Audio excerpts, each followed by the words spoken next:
मानव व्यवहार की वह किताब जो हर इंसान के भीतर छुपी हुई है, आज हम उसे खोलने जा रहे हैं।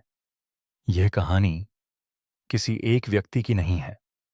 यह हर उस इंसान की है जो सुबह उठता है, मुस्कुराता है, बात करता है, गुस्सा करता है, प्यार करता है, डरता है और फिर भी समझ नहीं पाता कि वह ऐसा क्यों करता है। हमारा व्यवहार हमारी सबसे बड़ी पहचान है, फिर भी सबसे कम समझी जाने वाली चीज है। हम दूसरों को पढ़ने की कोशिश करते हैं, लेकिन खुद को पढ़ना भूल जाते हैं। इस किताब में हम सीखेंगे कि इंसान का दिमाग कैसे फैसले लेता है, समाज उसे कैसे ढालता है, रिश्ते उसकी सोच को कैसे आकार देते हैं और शक्ति, भय, प्रेम और अहंकार किस तरह हर इंसान के भीतर एक अदृश्य नाटक खेलते रहते हैं। यह सफर केवल जानकारी का नहीं है, यह आत्मबोध का है। चलिए पहले अध्याय की ओर बढ़ते हैं, जहां हम मानव मन की उस तह तक जाएंगे जहां से हर व्यवहार जन्म लेता है। अध्याय 1, मन की पहली परत, जहां से व्यवहार जन्म लेता है। हर इंसान का व्यवहार उसके मन की उस गहराई से आता है जहां विचार अभी शब्द नहीं बने होते, बल्कि एक अनुभूति की तरह तैरते रहते हैं। जब कोई व्यक्ति अचानक गुस्सा करता है, तो वह गुस्सा उसी पल में पैदा नहीं हुआ होता। वह वर्षों के अनुभवों, टूटे हुए विश्वासों और अधूरी अपेक्षाओं का संचित परिणाम होता है। इंसान का मस्तिष्क एक अनोखी मशीन है जो लगातार जानकारी इकट्ठा करता है, उसे अपने पुराने अनुभवों से जोड़ता है और फिर एक प्रतिक्रिया तैयार करता है जिसे हम व्यवहार कहते हैं। यही कारण है कि दो लोग एक ही परिस्थिति में बिल्कुल अलग तरीके से प्रतिक्रिया देते हैं, क्योंकि उनके भीतर की परतें अलग हैं, उनकी कहानियां अलग हैं।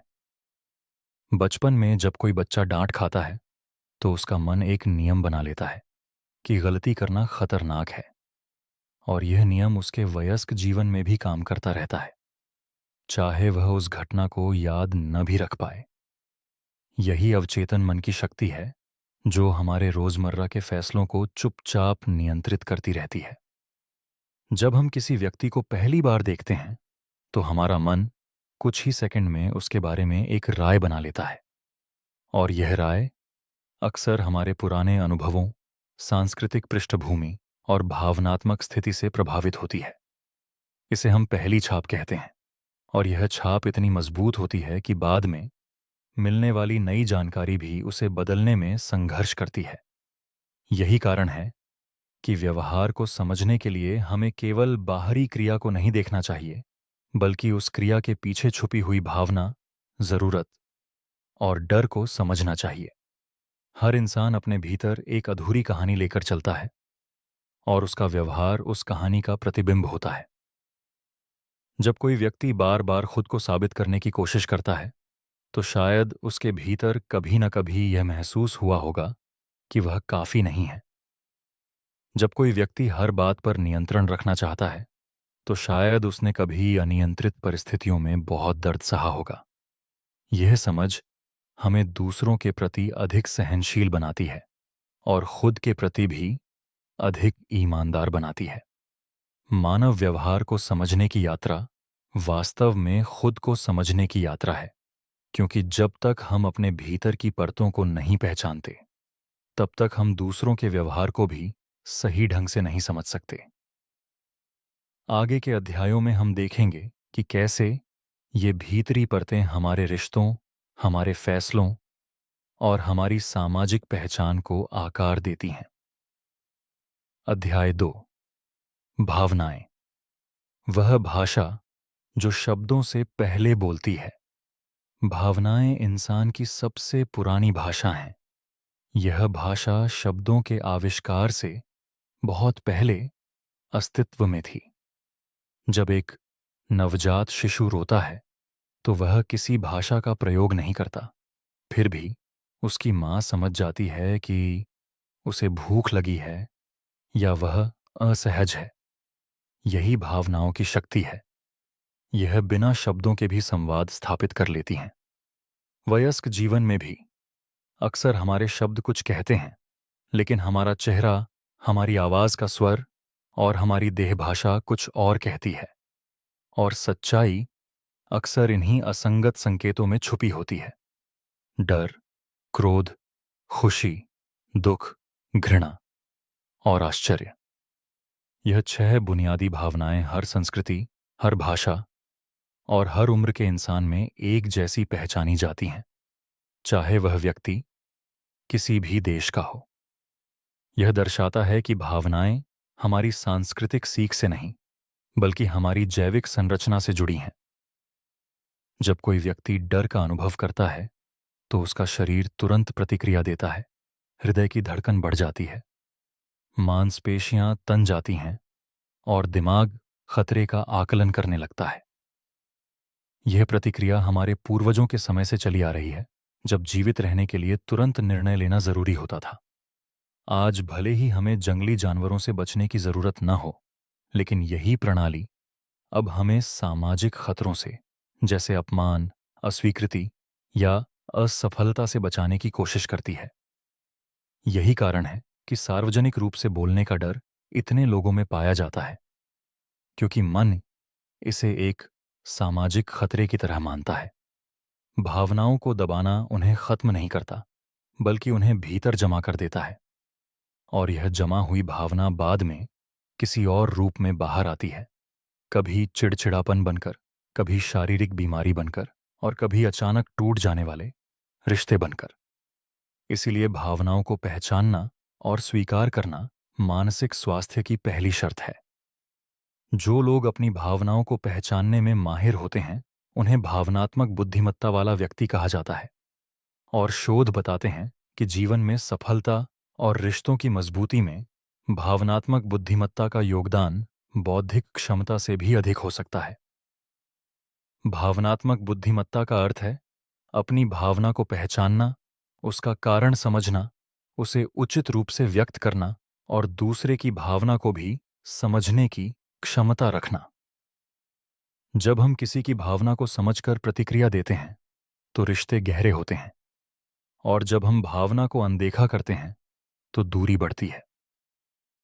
आगे के अध्यायों में हम देखेंगे कि यह भावनात्मक समझ किस तरह हमारे फैसलों, हमारे रिश्तों और हमारी सामाजिक छवि को प्रभावित करती है। अध्याय 3, सामाजिक मुखौटे और असली चेहरा। हर इंसान समाज में रहते हुए कई मुखौटे पहनता है। यह मुखौटे झूठ नहीं हैं, बल्कि सामाजिक अनुकूलन का हिस्सा हैं। दफ्तर में हम एक तरह से व्यवहार करते हैं, परिवार के साथ दूसरी तरह से, और दोस्तों के साथ बिल्कुल अलग तरीके से।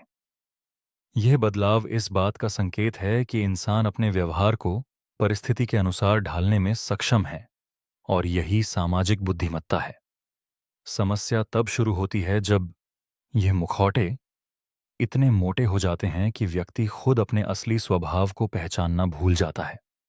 समाज हमें सिखाता है कि किस भावना को व्यक्त करना स्वीकार्य है और किसे दबा देना चाहिए।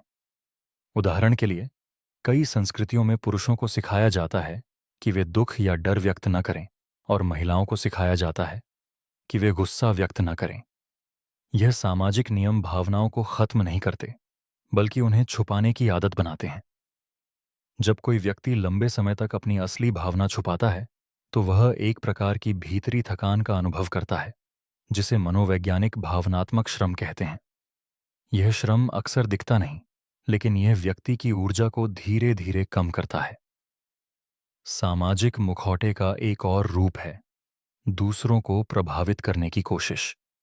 इंसान स्वाभाविक रूप से चाहता है कि समूह उसे स्वीकार करे, क्योंकि प्राचीन काल में समूह से बाहर होना अक्सर जीवन के लिए खतरा होता था। यही कारण है कि आज भी लोग सामाजिक स्वीकृति के लिए अपने विचार, अपनी पसंद और कभी-कभी अपने मूल्य भी बदल देते हैं। इसे सामाजिक अनुकूलन का दबाव कहा जाता है, और यह इतना शक्तिशाली होता है कि सही जानकारी होने पर भी लोग समूह की राय से सहमत हो जाते हैं, सिर्फ इसलिए कि वे अलग नहीं दिखना चाहते। असली व्यक्तित्व और सामाजिक मुखौटे के बीच का संतुलन ही मानसिक स्वास्थ्य की कुंजी है। जो व्यक्ति अपने मूल्यों के प्रति सच्चा रहते हुए भी सामाजिक परिस्थितियों के अनुसार लचीला व्यवहार कर सकता है, वही सबसे अधिक संतुलित जीवन जीता है। आगे हम देखेंगे कि यह सामाजिक मुखौटे रिश्तों और शक्ति की गतिशीलता में किस तरह भूमिका निभाते हैं। अध्याय 4, रिश्तों के पीछे छुपा मनोविज्ञान। हर रिश्ता दो इंसानों की कहानियों का मिलन होता है, और यह मिलन हमेशा सतह पर जो दिखता है उससे कहीं अधिक गहरा होता है। जब दो लोग एक दूसरे की ओर आकर्षित होते हैं तो यह आकर्षण केवल शारीरिक नहीं होता, बल्कि उनके भीतर की अधूरी जरूरतों का प्रतिबिंब होता है। मनोविज्ञान बताता है कि हम अक्सर उन्हीं लोगों की ओर आकर्षित होते हैं जो हमारे बचपन के किसी अनुभव से जुड़े होते हैं, चाहे वह अनुभव सुखद हो या दुखद। यही कारण है कि कुछ लोग बार बार एक जैसे स्वभाव वाले साथी चुनते हैं, भले ही वह रिश्ता उन्हें दर्द ही क्यों न देता हो, क्योंकि उनका मन उस परिचित भावनात्मक ढांचे में सुरक्षित महसूस करता है। रिश्तों में विश्वास सबसे महत्वपूर्ण आधार है, और विश्वास तब बनता है जब व्यक्ति का व्यवहार समय के साथ लगातार और भरोसेमंद रहता है। एक बार टूटा हुआ विश्वास दोबारा बनाने में बहुत समय और निरंतर प्रयास लगता है, क्योंकि मन एक बार धोखे का अनुभव करने के बाद हर संकेत को संदेह की नज़र से देखने लगता है। संवाद किसी भी रिश्ते की जीवन रेखा है, लेकिन अधिकतर झगड़े इस बात पर नहीं होते कि क्या कहा गया, बल्कि इस बात पर होते हैं कि कैसे कहा गया। टोन, समय और परिस्थिति, यह तीन चीजें किसी भी संवाद के प्रभाव को बदल देती हैं। जब कोई व्यक्ति थका हुआ या तनाव में होता है तो वही बात जो सामान्य समय में हल्के में ली जाती, वह उस समय बड़े झगड़े का कारण बन सकती है। रिश्तों में एक और महत्वपूर्ण तत्व है अपेक्षा। जब हम किसी से रिश्ता बनाते हैं तो हम अनजाने में उससे कुछ अपेक्षाएं रखते हैं, और जब वह अपेक्षाएं पूरी नहीं होती तो निराशा होती है। समस्या ये है कि अधिकतर अपेक्षाएं कभी खुलकर व्यक्त नहीं की जाती, बल्कि माना जाता है कि दूसरा व्यक्ति खुद समझ जाएगा। यही अनकही अपेक्षाएं सबसे अधिक रिश्तों को नुकसान पहुंचाती हैं। स्वस्थ रिश्ते वही होते हैं जहां दोनों व्यक्ति अपनी जरूरतों और सीमाओं को स्पष्ट रूप से व्यक्त कर सकें, बिना डर के कि उन्हें गलत समझा जाएगा। आगे हम देखेंगे कि किस तरह शक्ति और नियंत्रण की भावना भी रिश्तों और समाज के व्यवहार को गहराई से प्रभावित करती है। अध्याय 5, शक्ति का मनोविज्ञान और नियंत्रण की भूख।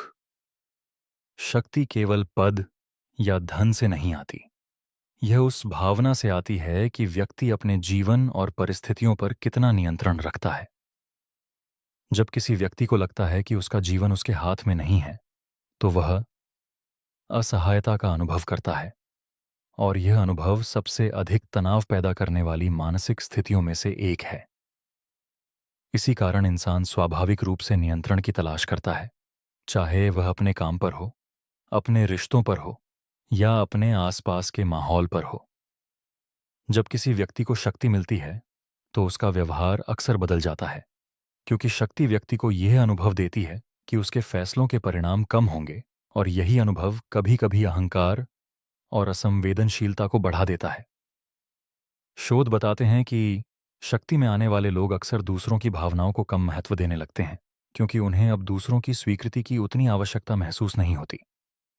यही कारण है कि शक्ति का सही उपयोग करने वाले व्यक्ति वही होते हैं जो शक्ति में आने के बाद भी विनम्रता और सहानुभूति को बनाए रखते हैं।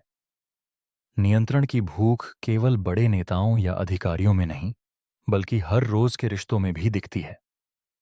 जब कोई व्यक्ति अपने साथी पर, अपने बच्चों पर या अपने सहकर्मियों पर अत्यधिक नियंत्रण रखने की कोशिश करता है तो यह अक्सर उसके भीतर की असुरक्षा का संकेत होता है।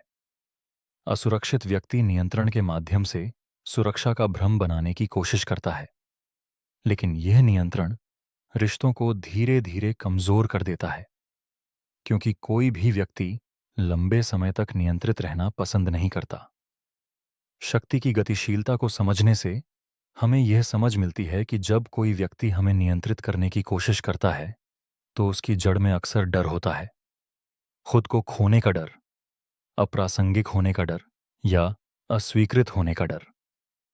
इस समझ के साथ हम उस व्यवहार पर प्रतिक्रिया देने के बजाय उसकी जड़ को समझ सकते हैं और अधिक परिपक्व तरीके से उससे निपट सकते हैं। आगे के अध्याय में हम मनाने और प्रभावित करने की कला के पीछे छुपे मनोविज्ञान को समझेंगे। अध्याय 6, प्रभाव और अनुनय की अदृश्य कला।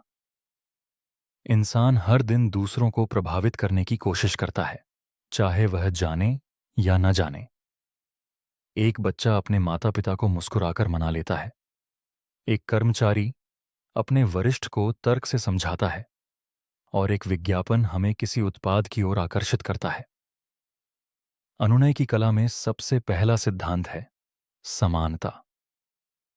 लोग उन व्यक्तियों की बातों पर अधिक भरोसा करते हैं जिनमें उन्हें अपनी कोई समानता दिखाई देती है, चाहे वह समानता विचारों में हो, पृष्ठभूमि में हो या रुचियों में हो।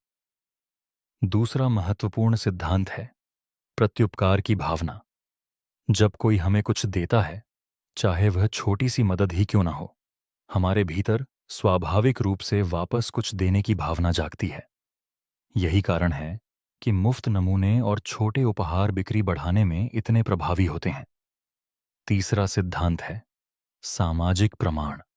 जब हम देखते हैं कि अधिकतर लोग कोई काम कर रहे हैं, तो हम उसे सही मान लेते हैं, क्योंकि हमारा मन समूह के व्यवहार को सुरक्षा का संकेत मानता है।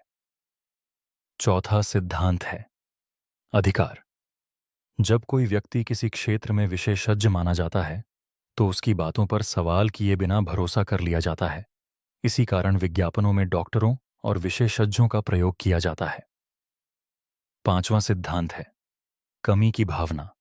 जब कोई चीज सीमित मात्रा में उपलब्ध बताई जाती है, तो उसकी मांग अचानक बढ़ जाती है, क्योंकि इंसान का मन कमी को मूल्य से जोड़ता है। छठा सिद्धांत है प्रतिबद्धता और निरंतरता। जब कोई व्यक्ति एक बार किसी छोटे विचार के लिए सहमत हो जाता है, तो आगे उससे जुड़े बड़े फैसलों के लिए सहमत होना उसके लिए आसान हो जाता है, क्योंकि व्यक्ति स्वयं को निरंतर दिखाना चाहता है। यह सभी सिद्धांत स्वाभाविक मानव मनोविज्ञान पर आधारित हैं और इन्हें समझना हमें इस बात के लिए सतर्क करता है कि कब हम वास्तविक तर्क के आधार पर फैसला ले रहे हैं और कब हम केवल मनोवैज्ञानिक तरकीबों के प्रभाव में फैसला ले रहे हैं। जो व्यक्ति इन सिद्धांतों को समझ लेता है, वह न केवल खुद को मैनिपुलेशन से बचा सकता है, बल्कि नैतिक तरीके से दूसरों को प्रभावित करने में भी सक्षम हो जाता है, जैसे ईमानदारी से समानता बनाना, वास्तविक मदद देना और सच्ची विशेषज्ञता दिखाना। आगे हम देखेंगे कि शरीर की भाषा किस तरह शब्दों से भी अधिक सच बोलती है। अध्याय 7, देह भाषा, जो शब्दों से ज्यादा सच बोलती है। जब कोई व्यक्ति बोलता है, तो उसके शब्द केवल जानकारी का एक हिस्सा होते हैं। बाकी जानकारी उसकी देह भाषा से मिलती है। शोध बताते हैं कि संवाद का बड़ा हिस्सा शब्दों से नहीं, बल्कि आवाज के स्वर और शरीर की हरकतों से समझा जाता है। जब कोई व्यक्ति झूठ बोलता है, तो उसका शरीर अक्सर एक अदृश्य तनाव महसूस करता है, क्योंकि मन को सच और झूठ दोनों को एक साथ संभालना पड़ता है। यह तनाव कभी-कभी हाथों की बढ़ी हुई हरकत में, कभी आंखों के बचाव में और कभी आवाज में हल्के बदलाव में दिखता है। हालांकि किसी एक संकेत के आधार पर झूठ पकड़ना सही नहीं है, बल्कि कई संकेतों के एक साथ आने पर ही अनुमान लगाया जा सकता है। हाथों की स्थिति भी बहुत कुछ कहती है। खुले हाथ आमतौर पर ईमानदारी और सहजता का संकेत होते हैं, जबकि छिपे हुए हाथ या जेब में रखे हाथ असुरक्षा या कुछ छुपाने का संकेत हो सकते हैं। पैरों की दिशा भी रुचि का सच्चा संकेत देती है, क्योंकि चेहरा सामाजिक रूप से मुस्कुरा सकता है, लेकिन पैर अक्सर अनजाने में उस दिशा की ओर इशारा करते हैं जहां व्यक्ति वास्तव में जाना चाहता है। आंखों का संपर्क भी एक महत्वपूर्ण भाषा है। अधिक देर तक आंखों का संपर्क बनाए रखना आत्मविश्वास या आकर्षण का संकेत हो सकता है, जबकि बार बार नजरें चुराना असहजता या अरुचि का संकेत हो सकता है। चेहरे के सूक्ष्म भाव, जिन्हें माइक्रो एक्सप्रेशन कहा जाता है, 1 सेकंड के भी कम समय के लिए दिखते हैं, लेकिन वे असली भावना को उजागर कर देते हैं, इससे पहले कि व्यक्ति अपने चेहरे को सामाजिक मुस्कान में बदल सके। देहभाषा को समझने की कला हमें यह सिखाती है कि सुनना केवल कानों से नहीं, बल्कि आंखों से भी होता है। जब हम किसी की देहभाषा पर ध्यान देते हैं, तो हम उसकी असली भावना के करीब पहुंच पाते हैं, चाहे वह व्यक्ति शब्दों से कुछ भी कहे। यह कला रिश्तों में, व्यापार में और रोजमर्रा के संवाद में हमें एक गहरी समझ देती है। आगे हम देखेंगे कि आत्मविश्वास और आत्मसम्मान किस तरह हमारे समग्र व्यवहार को आकार देते हैं। अध्याय 8, आत्मविश्वास की जड़ें और आत्मसम्मान की भूमिका। आत्मविश्वास वह आंतरिक भावना है जो हमें यह विश्वास दिलाती है कि हम किसी कार्य को सफलतापूर्वक कर सकते हैं, जबकि आत्मसम्मान वह गहरी भावना है जो हमें यह विश्वास दिलाती है कि हम मूल्यवान हैं, चाहे हम कुछ कर पाएं या न कर पाएं। यह दो भावनाएं अक्सर एक दूसरे से जुड़ी होती हैं, लेकिन इनमें एक महीन अंतर है। एक व्यक्ति किसी विशेष कौशल में अत्यधिक आत्मविश्वासी हो सकता है, फिर भी भीतर से कम आत्मसम्मान महसूस कर सकता है, क्योंकि उसका मूल्य उसकी उपलब्धियों पर निर्भर हो गया होता है। सच्चा आत्मसम्मान तब आता है जब व्यक्ति यह समझता है कि उसका मूल्य उसकी सफलता या असफलता से तय नहीं होता। बचपन में मिलने वाला प्रोत्साहन और स्वीकृति आत्मसम्मान की नींव रखता है। जिन बच्चों को बिना शर्त प्रेम और स्वीकृति मिलती है, वे बड़े होकर अधिक स्थिर आत्मसम्मान वाले व्यक्ति बनते हैं, जबकि जिन बच्चों को केवल उपलब्धियों के आधार पर प्रशंसा मिलती है, वे बड़े होकर अपने मूल्य को लगातार बाहरी सफलता से जोड़ते रहते हैं। कम आत्मसम्मान वाला व्यक्ति अक्सर दूसरों की स्वीकृति की तलाश में रहता है, और यह तलाश उसे बार बार खुद से समझौता करने पर मजबूर करती है, चाहे वह किसी अनचाहे रिश्ते में बने रहना हो या किसी अनुचित मांग को मान लेना हो। दूसरी ओर, उच्च आत्मसम्मान वाला व्यक्ति अपनी सीमाएं स्पष्ट रूप से तय कर सकता है और अस्वीकृति का सामना करने पर भी अपने मूल्य को कम नहीं समझता। आत्मविश्वास बढ़ाने का सबसे प्रभावी तरीका है छोटे छोटे कार्यों को पूरा करना और उनसे मिलने वाली सफलता का अनुभव करना, क्योंकि मन अनुभव से सीखता है, केवल विचारों से नहीं।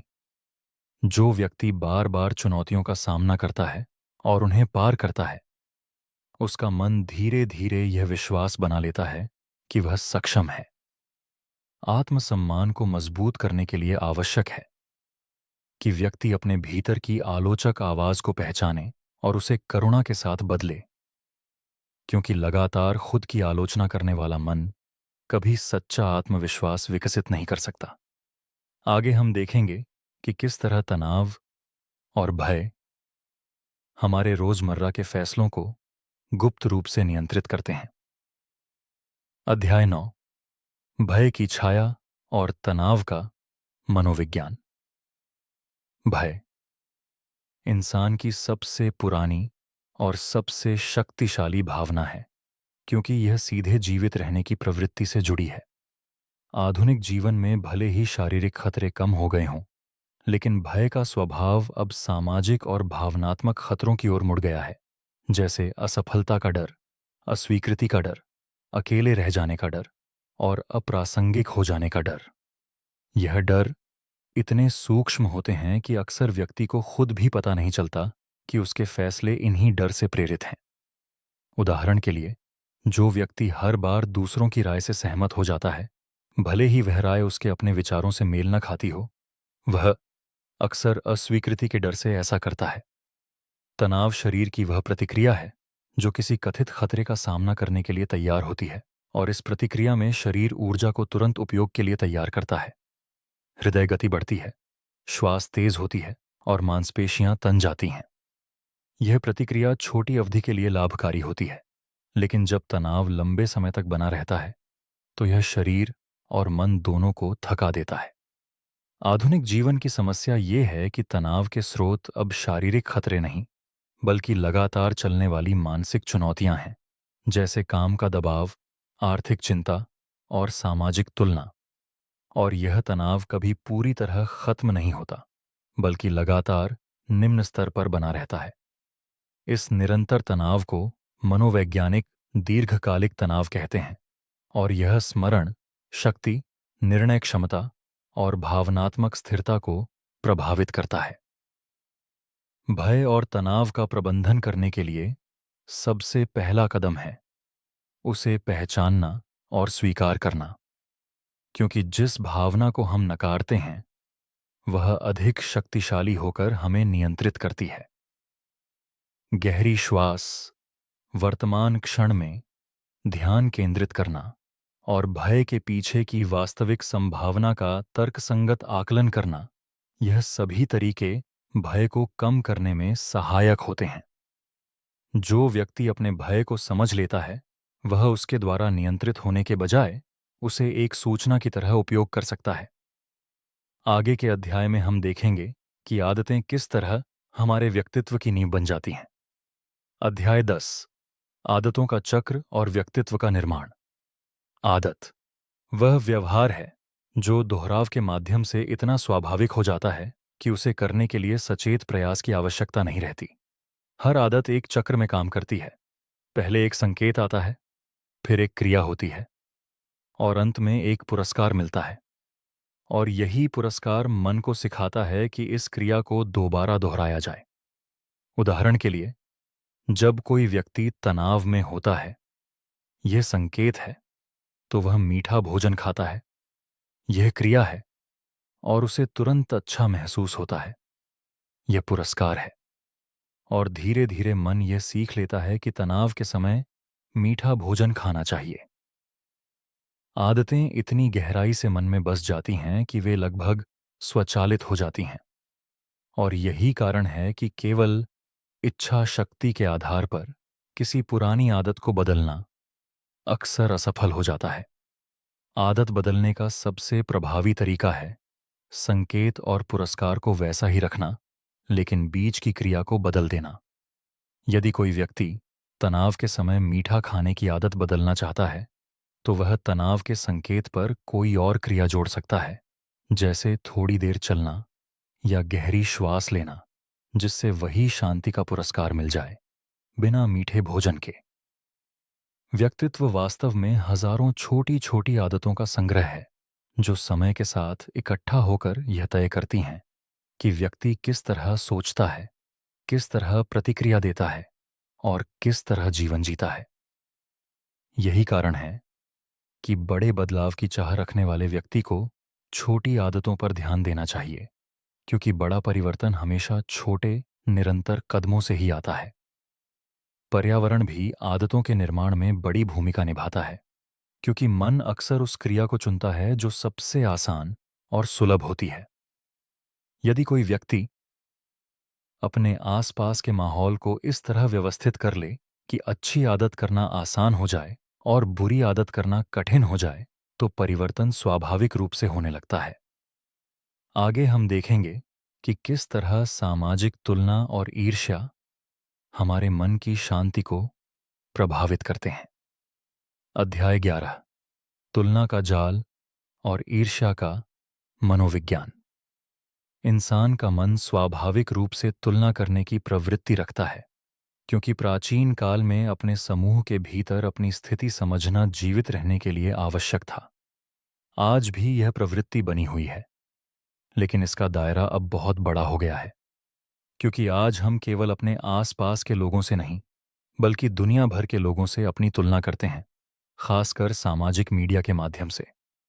यह तुलना अक्सर असंतुलित होती है, क्योंकि हम अपनी पूरी सच्चाई, अपने संघर्ष, अपनी असफलताओं की तुलना दूसरों की केवल चुनी हुई, सजी हुई झलकियों से करते हैं। इससे एक भ्रम पैदा होता है कि बाकी सभी लोग हमसे बेहतर जीवन जी रहे हैं, जबकि सच्चाई ये है कि हर व्यक्ति अपने भीतर अपने संघर्ष लेकर चलता है जो बाहर से दिखाई नहीं देते। ईर्ष्या इस तुलना का स्वाभाविक परिणाम है, और यह भावना हमें यह संकेत देती है कि हम किसी चीज की कमी महसूस कर रहे हैं, चाहे वह सफलता हो, सुंदरता हो या रिश्ते हों। ईर्ष्या को नकारना या उससे शर्मिंदा होना उसे बढ़ाता है, जबकि ईर्ष्या को एक सूचना की तरह देखना कि यह दर्शाता है कि हम भीतर से क्या चाहते हैं, हमें उस भावना से सीखने का अवसर देता है। उदाहरण के लिए, यदि कोई व्यक्ति किसी सहकर्मी की सफलता से ईर्ष्या महसूस करता है, तो यह वास्तव में यह संकेत हो सकता है कि वह व्यक्ति भी अपने काम में वैसी ही पहचान चाहता है, और यह जानकारी उसे अपने लक्ष्यों की ओर प्रेरित कर सकती है, बजाय इसके कि वह दूसरे व्यक्ति से नफरत करने लगे। स्वस्थ तुलना वही होती है जो हम स्वयं के पिछले संस्करण से करते हैं, यह देखते हुए कि हम कितना आगे बढ़े हैं, बजाय इसके कि हम किसी और के जीवन के साथ अपनी तुलना करें। आत्म जागरूकता विकसित करने वाला व्यक्ति यह समझ पाता है कि हर व्यक्ति की यात्रा अलग है, अलग संसाधनों के साथ, अलग चुनौतियों के साथ, और इसलिए तुलना का कोई वास्तविक आधार नहीं होता। आगे हम देखेंगे कि किस तरह क्षमा और आत्म स्वीकृति हमारे मानसिक संतुलन को गहराई से प्रभावित करते हैं। अध्याय 12, क्षमा की शक्ति और आत्म स्वीकृति की यात्रा।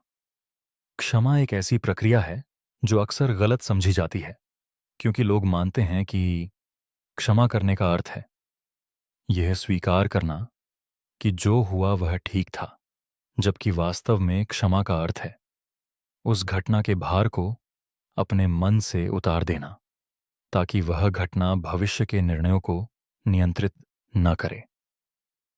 जब कोई व्यक्ति किसी को क्षमा नहीं करता, तो वह व्यक्ति बार बार उस घटना को मन में दोहराता है, और हर बार दोहराने पर वही दर्द फिर से जागृत होता है, जिससे वह व्यक्ति बार बार उस दर्द को फिर से जीता है, जबकि जिस व्यक्ति ने उसे चोट पहुंचाई थी वह शायद उस घटना को भूल भी गया हो। यही कारण है कि क्षमा वास्तव में दूसरे व्यक्ति के लिए नहीं, बल्कि स्वयं के लिए की जाने वाली एक प्रक्रिया है। क्षमा करने का अर्थ यह नहीं है कि व्यक्ति उस रिश्ते को फिर से वैसा ही बना ले, बल्कि इसका अर्थ है उस घटना से जुड़े भावनात्मक बंधन को ढीला करना। आत्म स्वीकृति इस प्रक्रिया का एक और गहरा हिस्सा है, क्योंकि कई बार सबसे कठिन क्षमा वह होती है जो हमें स्वयं को देनी होती है। जब कोई व्यक्ति अपनी पुरानी गलतियों के लिए स्वयं को बार बार दोषी ठहराता है, तो वह स्वयं को वर्तमान में जीने से रोक देता है। आत्म स्वीकृति का अर्थ यह नहीं है कि व्यक्ति अपनी कमियों को नजरअंदाज कर दे, बल्कि इसका अर्थ है अपनी कमियों और गलतियों को इंसान होने का स्वाभाविक हिस्सा मानकर स्वीकार करना और उनसे सीखते हुए आगे बढ़ना। जो व्यक्ति आत्म स्वीकृति की इस यात्रा से गुजरता है, वह दूसरों के प्रति भी अधिक करुणा और सहनशीलता विकसित करता है, क्योंकि वह समझता है कि हर इंसान अपनी सीमाओं और संघर्षों के साथ जीवन जी रहा है।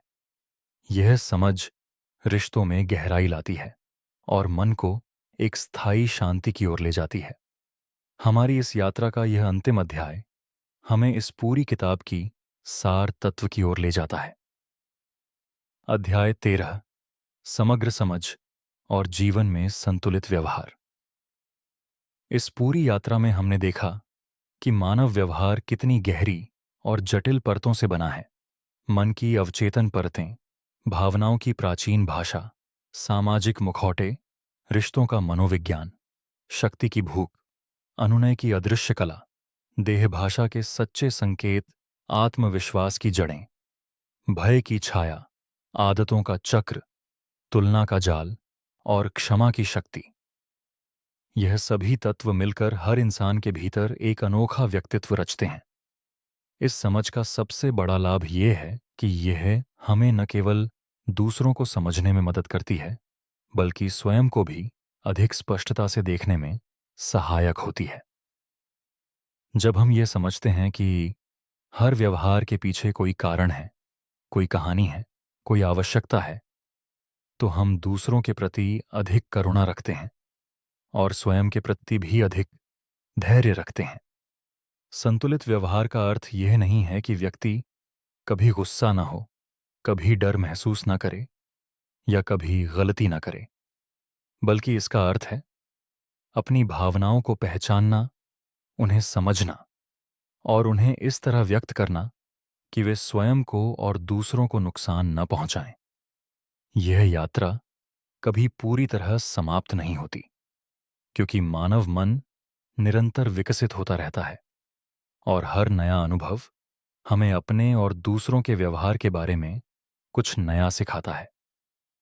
जो व्यक्ति इस यात्रा को जारी रखता है, निरंतर सीखता है, निरंतर आत्मनिरीक्षण करता है, वही जीवन में सच्चा संतुलन और शांति प्राप्त कर पाता है। यही इस किताब का सबसे गहरा संदेश है कि मानव व्यवहार को समझना केवल दूसरों को पढ़ने की कला नहीं है, बल्कि यह स्वयं को गहराई से जानने और स्वीकार करने की यात्रा है। और यह यात्रा हर दिन, हर अनुभव के साथ थोड़ी और गहरी होती जाती है।